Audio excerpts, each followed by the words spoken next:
आप वो हैं जो शुरुआत करते हैं, राहें बनाते हैं जहाँ राहें नहीं होती। आपके अंदर छुपा जोश ही आपकी सबसे बड़ी ताकत है और अपने पर भरोसा रखिए क्योंकि आज सितारे भी आपके साथ हैं। नमस्कार मित्रों, स्वागत है आपका आपके अपने YouTube channel Fortune Flow with Saranyu में। तो दोस्तों, आज हम बात करेंगे मेष राशि वालों के लिए कैसा रहने वाला है मई 2025 का ये महीना। ये मंथ ये महीना कई दृष्टियों से बहुत विशेष है। एक तो शनिदेव की साढ़े साती शुरू हो चुकी है जैसा कि आप जानते हैं। साथ में राहु केतु और बृहस्पति इस तरह के प्रमुख ग्रहों का भी गोचर होने जा रहा है। तो मई 2025 का ये महीना बहुत निर्णायक साबित हो सकता है। 14 मई 2025 को देवगुरु बृहस्पति वृषभ राशि यानी आपके द्वितीय भाव से तृतीय भाव की ओर गोचर करेंगे।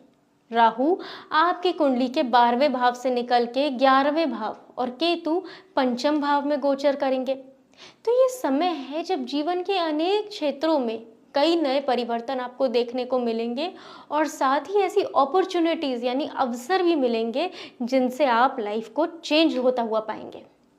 आइए अब जानें कि ये महीना मेष राशि के स्वास्थ्य, शिक्षा, प्रेम जीवन, वैवाहिक जीवन, भाग्य, करियर, व्यापार के दृष्टिकोण से कैसा रहने वाला है और क्या लेकर आया है। तो ये विश्लेषण चंद्र राशि पर आधारित है जैसा कि आप जानते हैं। आपको इसको चंद्र राशि के अनुसार देखना है और अगर आप चाहें तो आप हमसे पर्सनल कंसल्टेशन भी ले सकते हैं जिसका नंबर आपको डिस्क्रिप्शन में दे दिया जाएगा।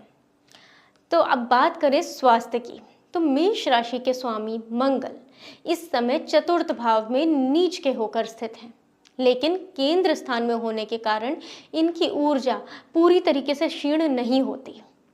इस महीने मंगल का कोई गोचर नहीं हो रहा, लेकिन चतुर्थ भाव में मंगल शरीर के ऊपरी भाग स्पेशली आपके सिर से जुड़ी थकावट दे सकते हैं जिसके कारण आपको माइग्रेन या सिर दर्द की शिकायत हो सकती है, खास तौर पे जब आप अधिक यात्राओं पर जाएं। बुध ग्रह जो आपकी त्वचा से संबंध रखते हैं वो नीचस्थ होकर 12वें भाव में राहु और शनि के साथ स्थित हैं, इसलिए स्किन एलर्जी या इन्फेक्शन के चांसेस हो सकते हैं, उसमें सावधानी बरतें। हालांकि संपूर्ण स्वास्थ्य पर कोई नकारात्मक प्रभाव नहीं देखे जाएंगे, स्वास्थ्य के रूप से ये महीना उत्तम ही रहेगा। अब बात करें शिक्षा की, तो आपके पंचम भाव के स्वामी सूर्य हैं जो इस महीने की 14 तारीख यानी अप्रैल 14 को ही आपकी कुंडली के प्रथम भाव में उच्च होकर स्थित हैं। तो यदि आप किसी शैक्षणिक या फिर सरकारी परीक्षा की तैयारी कर रहे थे तो 15 मई से पहले बहुत अच्छी स्थिति है, मतलब ये एक महीने का जो समय है बहुत अच्छा है। इस पीरियड में आपको सरकारी नौकरी में पॉजिटिव रिजल्ट्स लाने के लिए 15 मई के बाद सूर्य द्वितीय भाव में हो जाएंगे, वहां आपके धन और पारिवारिक क्षेत्र को सकारात्मक ऊर्जा देंगे और सशक्त बनाएंगे। तो यदि आप किसी तरह के कोर्स में एडमिशन लेने का प्लान बना रहे थे तो इस टाइम आप वो एडमिशन ले सकते हैं। अब बात करें प्रेम जीवन की, तो प्रेम संबंधों के लिए ये महीना अच्छा कहा जा सकता है। अगर किसी रिश्ते में आप इमोशनलेसनेस देख रहे थे यानी संवेदनहीनता हो रही थी तो अब 14 या 15 मई के बाद आप देखेंगे कि वो चीज़ें वापस से ठीक होने लगेंगी।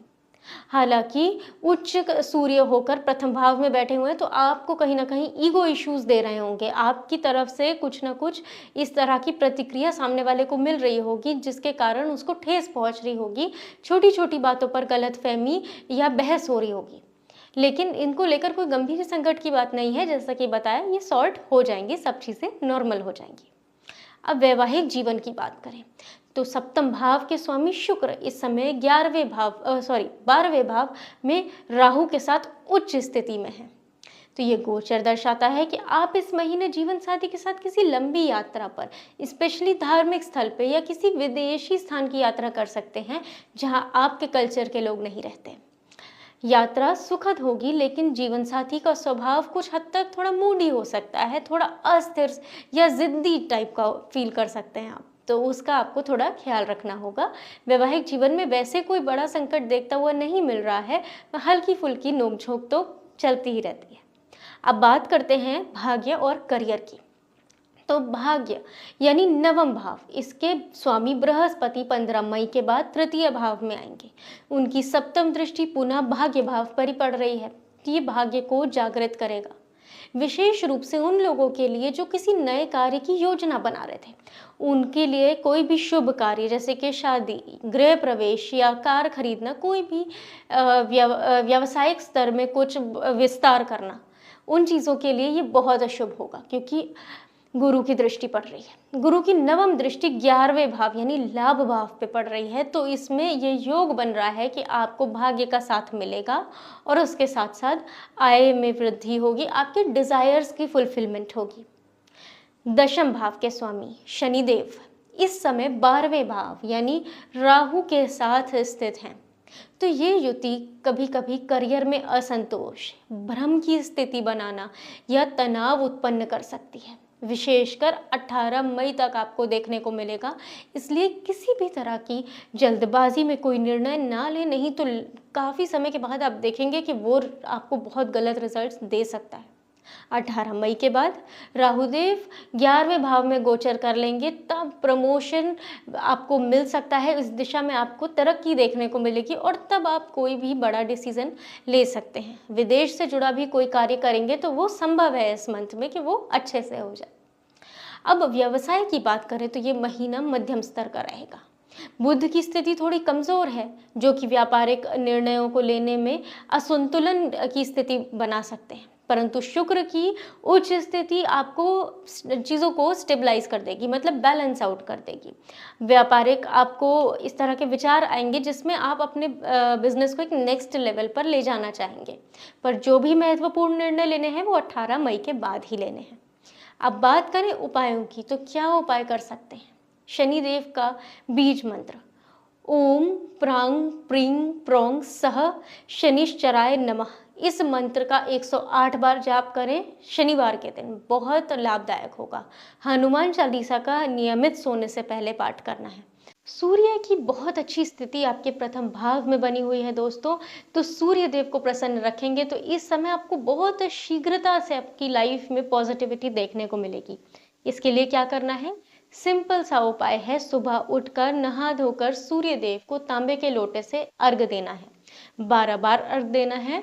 अगर आप सूर्य देव के 12 नाम जानते हैं वो हम डिस्क्रिप्शन में भी मेंशन कर देंगे, पर अगर आपको वो याद है तो उन्हें बोलें, अन्यथा आप ओम सूर्याय नमः बोलते हुए भी अर्घ्य दे सकते हैं।